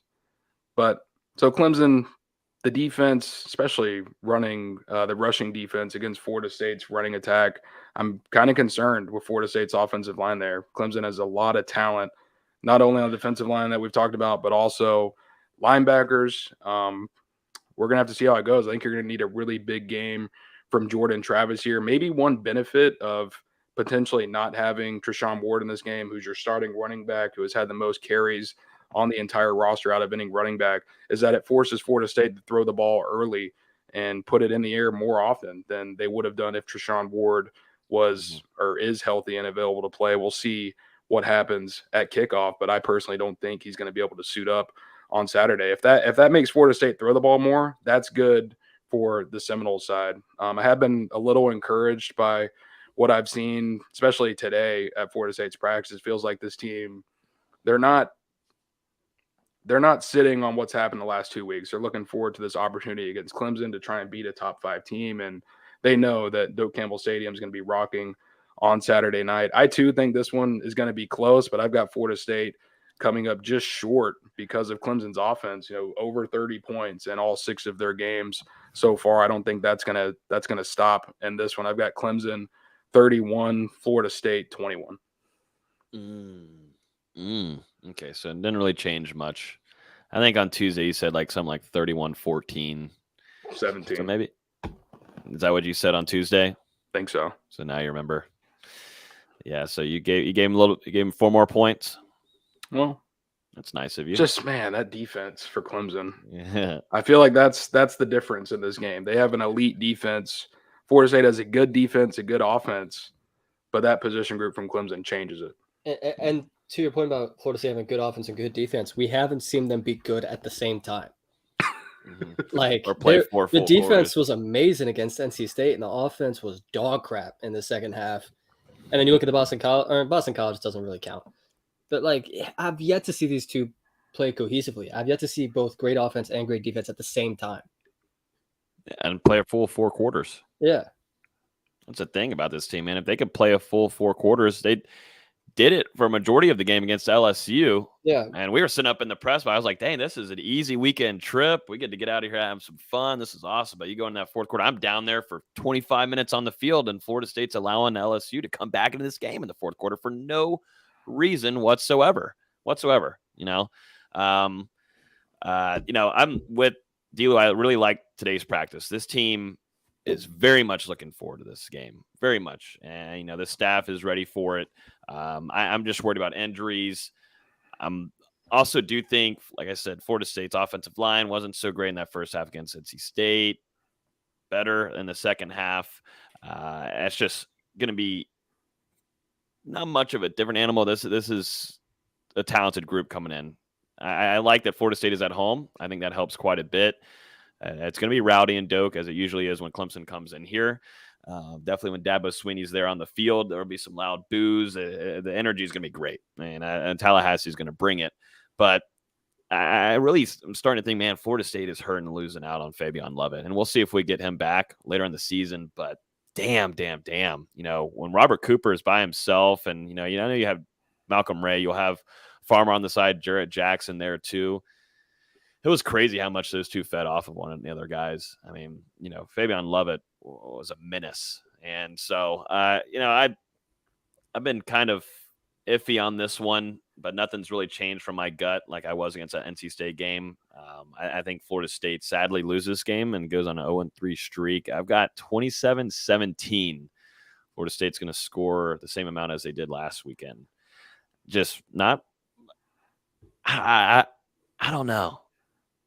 And I don't know if it's with Mike Norvell and the play calling and such, but I'm really amazed by how Florida State doesn't know how to put away games. And I don't know if that's just – you have that one – it's a 3-year thing where you learn how to win the compete, but you lose the big games, then you compete, you lose by little, then you win the big ones or whatever that bullshit is, whatever that goddamn. That's Bobby Bowden's mantra. that thing there. Lose big, lose small. Win when small, do you win big. what year do you learn to put away games? And I don't think it's gonna be that type of game, anyways. But if Florida State has a chance, like Brad said, DJ and that offense, they have a slow start to games. And we've seen Florida State's defense step up in games, and we've seen it with Adam Fuller, but I don't know if it's going to be able to go for a full 4 quarters. So they're going to have to rely on Jordan Travis and taking those explosive shots. They can, and Clemson is suspect of that. So that's why I'm not really saying FSU can win this game, but I think it's going to be a 10-point difference there. And also to know how much is the ACC going to want to protect their one good team. Yeah, with the refs. Yeah, Florida State versus the refs again. Will there be a holding? How many holding calls will be missed in this game? Should we set the over-under at 1.5? I'll take the under. Yeah. I think, they're going to miss. They're going to miss a lot.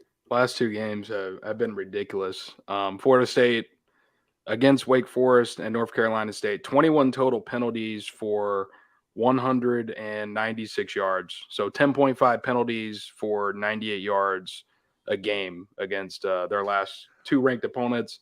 And you look at Clemson, only 6 penalties for just over 60 yards on average through the first half of the season. So that could be an underrated thing that plagues Florida State. I mean, man, they only had, I think it was 25 total penalties in the first 4 games of the season, and then it's just really racked up over the last couple of weeks. Those were for games that were really disciplined, really sound. Even the penalties they were committing were, iffy at best, especially going back to that LSU game. And then this complete flip of the switch last 2 weeks penalty-wise. Mm-hmm. Like Carol said, I hope we're wrong. I wish I was wrong last week, too. I wish I really was. I was so close to being right last week. I'll be honest, I nailed it, guys. You're close. You were. I was pulling for you, Austin. I was like, dang, VZ's got us this week. I was so close. If Malik McClain catches that ball. My score prediction with the season, man. Mine last week was 21-17 NC State, and it was 19-17. So, I mean, that's as close as it can get right there. And I've been pleased, too. I mean, I thought Leonard Warner had a good game last week, but, he's definitely hit his ceiling and the limit there. But I've been pleased with Florida State trotting out these second-team guys and them going out there and producing well. And that's something Florida State has done a really good job on the coaching side of things. That's something worth noting, which we'll talk about after the season. A lot of good coaching and developments that we've seen from some of these younger players, which gives you such good optimism going into next season in 2023. So we'll see. Keep an eye on Ja'Kai Douglas, man. I feel like he's been ready to rock for a little while now. So look for number 0 on offense.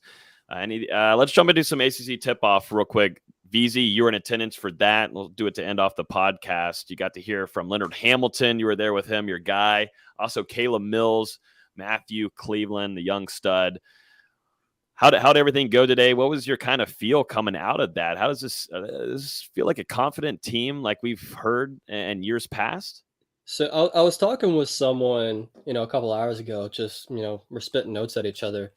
And he goes, this is the most bullish I've heard Coach Ham about a team in a long time in the preseason. And I'm like, yeah, you're right. And one of the first things he said is we really like this team. We really like their confidence, their commitment to work. And then he just kept going on. I think people are going to be surprised about Naheem McLeod. I expect great things out of Cameron Corn, the freshman out of Dallas. He just kept saying such great things about these players. And, I think the Canada trip really helped them with that.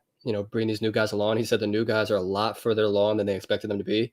because that was the big problem with last year, was it took forever for the new guys to get used to the system. And if these new guys are, integrating quickly and gelling and getting that chemistry right, the schedule gets off to a very fast start. You play at UCF the first week, then you're at home against Florida the next week. So the schedule gets going quick, and these guys are going to have to play together very, very quickly. But I was very surprised at how confident Hamilton was. You very rarely see him that confident. And even Matthew Cleveland had some confidence to him that, he said it last year. He's like, I wasn't very confident last year, just going in and out of games, not knowing what to expect. He looks like he had a little bit more swagger to him, a little bit more confidence in his step. Caleb Mills looks like he's put on some weight, which we knew he needed. He was very light last year. He's definitely added some weight this offseason. It was a good time, honestly. It was good seeing everybody. Coach Ham said what's up to me a few times. It was great seeing Chuck Walsh, Ryan, their creative director guy. It's a good time. Creative director guy. Hey, Ryan's a good guy. Ryan's a great guy. We saw him on a rest stop heading to Louisiana, actually. That was really random, but yeah, he does great work over there. There's a question on here, VZ from Michael asking, is this the first time in a while that all 5 starters are projected are not first-year players? McLeod, Mills, Fletcher, Worley, Cleveland. No, not at all. Florida State's the way Leonard Hamilton is the most experienced guys are going to play for. They're at least going to start, and then whoever ends the game. But I mean, even going back to the national championship or what should have been the national championship team. No, dang, call it now. Yeah, screw COVID. But that team was Trent Forrest, MJ Walker, Devin Vassell, Turk, and Olenichuk, all guys that were veteran players. Obviously, that was Olenichuk's first year in the system, but he's still a veteran player, and this year's no different. Mm-hmm. It's a weird team. I've alluded to it before. You only have 5 guys that are returning, and none of them had been playing at FSU for longer than a season. Caleb Mills has been there for a season and a half because he sat out that half of the year after he transferred from Houston, but no one's played longer than a season. It's crazy. And I was talking with Mills about that today. He's like, that's kind of the way college basketball goes these days. And now I'm having to find that I got to be more of a vocal leader than just leading by example. What did Leonard Hamilton or any other players, some of his teammates, talk about Baba Miller, a guy that I'm really excited to see play this upcoming season for Coach Ham? Baba. Oh my God. So I asked Coach Hamilton about Miller in the breakout interviews room, which is kind of separate from the main stage press conference. And he goes, most of these first year players, take a little bit of time to adjust. It's just the way first year players are. And the next thing he says is he hasn't had to adjust much. He's been very smooth. Granted, he's only practiced 5 or 6 times because he was dealing with a hip flexor injury. But he's 100% healthy now, and apparently he's looking pretty solid. I think it's going to take him a little bit to get up to speed. You kind of see a little bit the European games are played a little bit slower.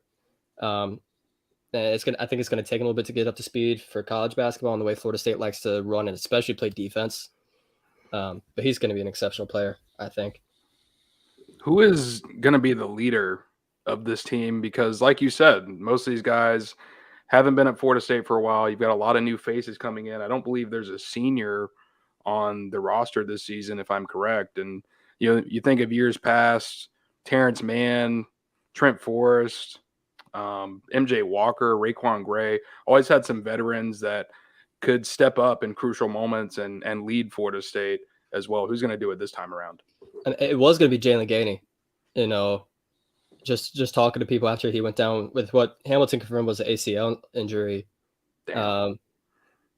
He was going to be that heartbeat, that, guy that's going to get everybody pumped up, that energizer coming off the bench and, grabbing 12 rebounds, blocking 3 shots, really getting the crowd involved. That's who he was going to be. And, he was the most experienced player. He was the one senior coming in. Now he'll get a medical redshirt and play in 24. Now it's going to come down to Caleb Mills, who is a very experienced player, was AAC freshman of the year at Houston. I've heard a lot of great things about Jalen Worley and how vocal he's been this offseason. Matthew Cleveland's said he's taken a big step in his leadership. I think those are the three guys you're going to be looking at. And even Cameron Fletcher, I think he's going to be a little bit slept on as a leader this year.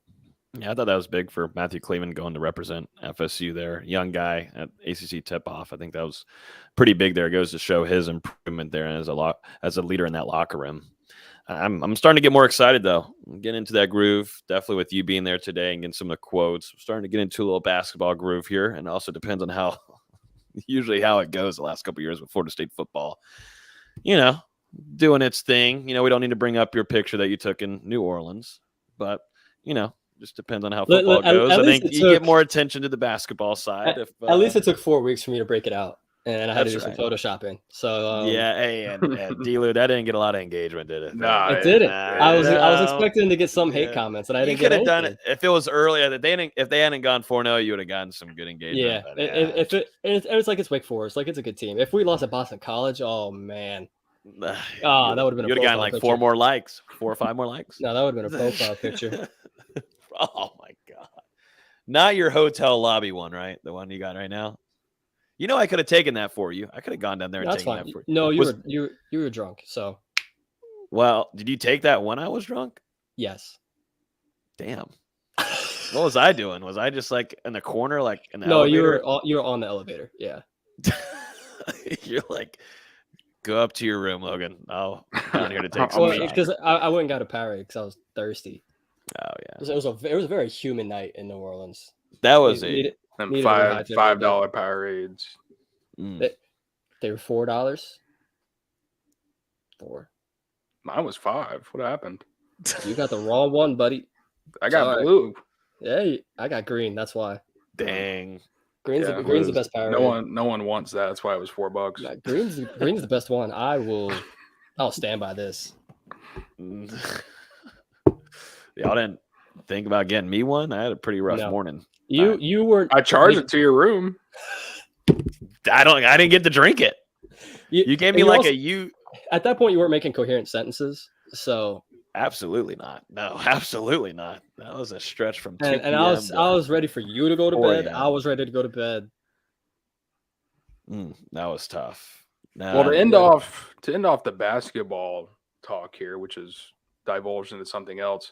Austin, this injury to Jalen Gainey, it could be really big for Florida State. Now, Naheem McLeod, who got hurt last year, it's crucial for him to stay healthy at the center position. And then it seems like Cam Corhin and Baba Miller are really going to have to play big roles now coming in as true freshmen, as well as Florida State. They're probably going to have to play a little bit of small ball there with some different guys at the 4 or 5. So, the guards and wings on this team seem pretty strong, but how do you project the bigs and the guys who are going to contribute at the 4 and 5? I think Florida State's best lineup this year is going to be Jalen Morley at the 1, Caleb Mills at the 2, Darren Green at the 3, Matt Cleveland at the 4, and Cam Fletcher at the 5. You're going to see a lot of Cam Fletcher at the 5 this year. Very strong for someone 6'7", 6'8", and it's going to hide some of his inefficiencies that he had last year. He got toasted off ball last year, getting beat back door. He would gamble on a steal and get burnt. UNC was going at him consistently in the game in Chapel Hill, and that's the reason Florida State got down. What was it, 24-1 or whatever it was? I remember. Playing him at the 5 in some of these situations is going to help him a lot. He can just be a bully in the post. He can be scrappy. It's going to help hide some of his foul issues too. I think it's going to help him a ton. And I think that's, like I said, I think that's going to be Florida State's best lineup because you could switch 1 through 5. Everyone in that lineup is, between 6'5" and 6'8", super switchable, super athletic, super quick. Pretty much everyone there could shoot the ball, for the exception of Matthew Cleveland, who, yes, he's made some improvements this offseason, but it's better than what he was last year. I'm still not expecting him to be even close to being a good shooter, but I think he'll at least be respectable. But everyone else is going to be a good shooter. Worley shot 30% from 3 last year, but made great strides in ACC play. Darren Green is one of the 5 best 3-point shooters in college basketball, in my opinion. Caleb Mills has a strap of all straps, and Cam Fletcher shot 36% from 3 last year and is only going to improve. So I think that's going to be your best lineup. Fletcher's going to play a lot of small ball 5. I'd expect him to be your backup center most of the time. I like me some Cam Fletcher. I do. He's entertaining to watch. Stan, this is a great comment on here. The only green drink acceptable in New Orleans is a hand grenade. That's what my head felt like on Sunday morning.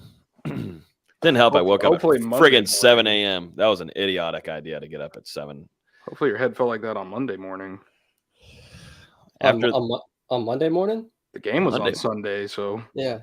My head felt like that on Sunday morning when I woke up. Oh, you woke up at 7 on Sunday? Oh, you tripping. I was tweeting at like 8 o'clock, yeah. Oh my God. Oh yeah. I don't know how I did it. I put something in the Discord. I'm like, oh yeah, there's no way Logan's awake. And then you responded right away. I'm like, what is happening? I told you I wasn't feeling when we went up high up there and the Superdome too, I was feeling really off. I was not feeling good at all. I do remember that. You were like crouched down. Oh, I was not feeling good. I felt like wheezy. So me and Dustin sit down, we get our laptops out, my Wi-Fi wasn't working. Yeah, we're chilling, we're getting ready, and Logan like puts his backpack down, looks over, he's like I'm gonna go grab a water. I did. I was like, I need a minute, man. I am not feeling great. And I'm not already a big heights person, but then the fact of only sleeping a few hours and then having whatever, I don't know what I put in my body past maybe like 5 o'clock all the way to 4 a.m. It was bad. It was ugly. We know not to do that again, even though like the next few weekends I did that, but at least it was without me. I didn't have to experience it. That's right. That was I didn't have to experience you leaving your phone in the casino and me having to find it for you. I couldn't find it. I didn't know where I put it. I didn't think someone took it. I was like, dang, I left it somewhere, but I really need to get it because that would really suck to go to the game tomorrow and have no phone. Oh, man. But yeah, I think that's going to wrap up the podcast, everybody. Shout out to Brad. That was a great insight from Clemson there. Some good stuff there. Full 30 minutes. If you guys are just now watching, make sure you go to the first part of this episode and listen in. He gave some good stuff on what Dabo Swinney's going to bring into Tallahassee this upcoming weekend. Florida State's going to play in prime time this upcoming weekend. Doak Campbell is expected to be full of energy and be rocking. We'll be there for full coverage all throughout it. VZ, you going to be there for the instant reaction with us on Saturday night? Probably. One of my friend's birthdays is Saturday, so we'll see. I'll watch the game. No way you're staying out anywhere past 11 o'clock. Listen, all right. Give me some credit. I was at a concert last weekend until 1 a.m. Okay, so now concerts are way different for you. Whenever the concert's coming up for a weekend, I'm like, oh, we're not hearing from VZ. He's a concert guy. Yeah, Dustin texted me. He's like, yo, VZ, you hopping on? I'm like, it's midnight. The concert just started. I know. I don't. Dustin sometimes. Who did you go and see? I can't remember. Eric Church for the 18th time. No, it was Kip Moore. Good concert. Really good show. Got VIP access, meet and greet. It was a good time. Damn. We're glad you enjoyed it. Yeah, I was having a lot more fun than y'all were. I'll say that. I was sick too. And I was telling you, like, we got to get that was a rough recap. I was like midnight, 12 something, and I was sick and not feeling good at all. I think you ended up going on at 12:30, and I'm like, I'm good. I'm sure. Yeah, exactly. Yeah, but hey, we'll make sure to send you that stream link, buddy. This will be another 12:30, but hey, maybe it'll be good or not. You can send it. I may not be in it, but you can send it. I'm going to start sending it to some of our comments people in here and get their takes. But yeah, we'll be down there for our instant reaction right after the game, late afterwards when Florida State takes on Clemson. So we'll be inside Doak giving you guys that. As always, you can listen to podcasts on iTunes, Google Play, Spotify, YouTube. Hit that like button before you jump off of Facebook and YouTube. We definitely appreciate it. And we will talk to you guys on Saturday night. Enjoy the game. Safe travels to Tallahassee. And see you guys.